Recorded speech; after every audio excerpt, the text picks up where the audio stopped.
Assalamualaikum warahmatullahi wabarakatuh. Sugeng rawuh malih ing channel Mira Jawa. Ing video iki awake dhewe arep sinau babagan upacara adat mantu Jawa. Kepiye to tata cara sadurunge tempuh ing gawe kuwi? Kapisan yaiku ana pasang teratak lan tarup. Teratak iku dekorasi tenda.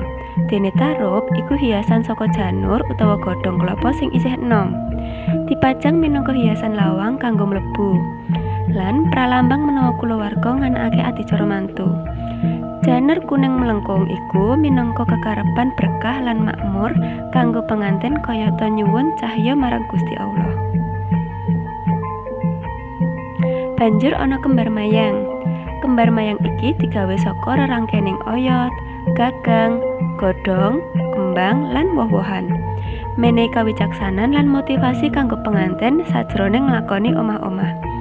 Godhonge maneka warna, ditekuk ing tebok saengga kayata wujud gunung, keris, cambuk, payung, walang lan manuk.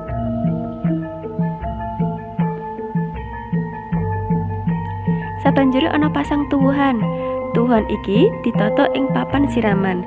Bisa ditambahi woh-wohan kayata gedhang standan ing sisih kiwa lan tengen.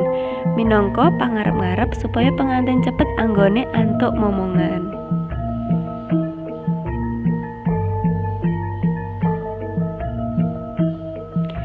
Sabanjure ana siraman. Siraman iku tegese atus banyu. Ana 7 wong sing nyirami banyu marang pengantin. Bapak saka pengantin wanita sing bakal ngrampungi siraman minangka pralambang ngresiki diri sadurunge nglakoni adicara kang luwih sakral. Bapak saka pengantin wanita ugi nggendong putrine tumuju kamar pengantin.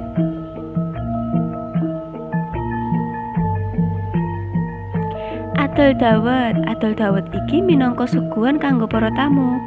Dawet dibayar nganggo kreweng utawa pecahan gendeng. Minangka tandha punjering kauripan saka bumi. Ibu sing bakal ngedoli wong-wong sing tuku. Dene bapak sing bakal mayungi ibu. Tegese apa? Yaiku maringi tulodo marang anak-anake ing tembe mburi kudu gotong royong nglakoni omah-omah. Sabanjure ana ngiris tumpeng. Tumpeng iku minangka sega kang wujude kerucut kanthi maneka warna lawuhe kang ditata ngubengi ing dhuwur tampah. Minangka simbol kamakmuran amarga wujude kayata gunung. Diiris dening bapak lan ibu kanthi njupuk bagian pucuk tumpeng lan dijangkepi lawuhe. Sabanjure ana dulangan pungkasan.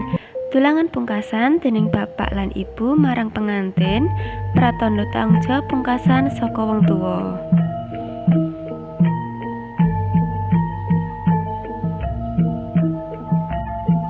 Sabanjure ngerek lan nandur rambut sarta nguculake pitik. Nandur rambut pengantin supaya diadohke saka mara bahaya. Banjur nguculake pitik jago ireng pratandha wong tuwa wis ikhlas menawa anake urip mandiri, kayata pitik sing wis bisa golek pangan dhewe. Lan midodareni iki tegese widodari, yaiku wengi sadurunge ijab.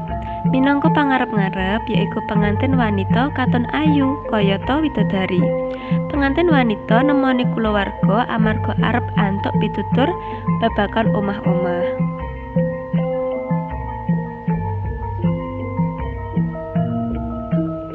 Sabanjure yaiku adicara sing paling sakral yaiku ijab kabul.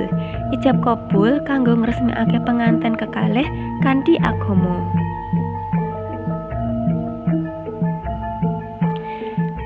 Sabanjure ana upacara panggih. Sadurunge kuwi aja lali like, share lan subscribe channel Mira Jawa. Matur nuwun.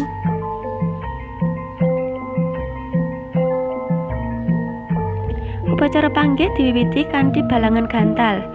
Gantal utawa sirih ditaleni benang putih kang bakal dioncalake dening pengantin. Pengantin pria nguncalake gantal menyang dadane pengantin wanita. Minangka tandha wis kasil anggone jupuk atine. Dene pengantin wanita nguncalake gantal menyang dengkule pengantin pria. Minangka tandha bekti.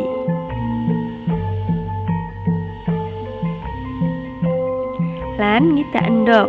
Ngidak endhog dening pengantin priya minangka pangarep-ngarep antuk momongan. Pengantin wanita ngumbah sikil pengantin priya minangka tandha katresnan. Sabanjure ana sinduran. Kain sindur warna abang lan putih pangarep-ngarep supaya pengantin wani nglakoni omah-omah. Kain sindur diwenehake ing pundak pengantin priya lan wanita. Sinambi dituntun menyang pelaminan dening bapak saka pengantin wanita. Uga ana bobot timbang. Pengantin ditimbang dening bapak saka pengantin wanita kanthi cara mangku pengantin kekalih.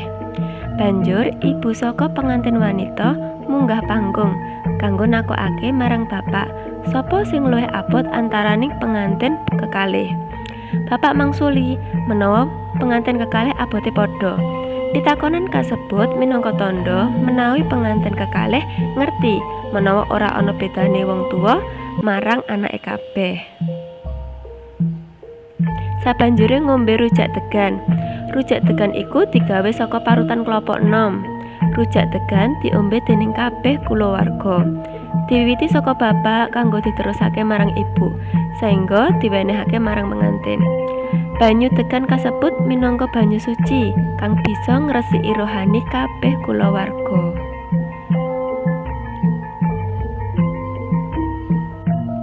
Sabanjure ana kacar kucur. Kacar kucur dening pengantin priya kang ngucurake dhuwit logam lan kabutuhan pokok kayata beras lan biji-bijian marang pengantin wanita minangka simbol pengantin priya sing bakal tanggung jawab anggone nyukupi kabutuhan kulawarga. Sawise kacar kucur, banjur ana dulangan. Dulangan antaraning pengantin priya lan wanita akeh kaping 7 minangka simbol kalorone bakalan tansah mbiyantu. Sabanjure iku sungkeman. Sungkeman ya iku sungkem ing ngarepe wong tuwa minangka wujud kahormatan amarga wis ngrawat lan gedhekake. Cekap semanten panjlentrehan babagan upacara adat mantu Jawa mugi-mugi saged maringi mumpangat. Sadurunge kuwi aja lali like, share, lan subscribe channel Mira Jawa. Matur nuwun. Wassalamualaikum warahmatullahi wabarakatuh.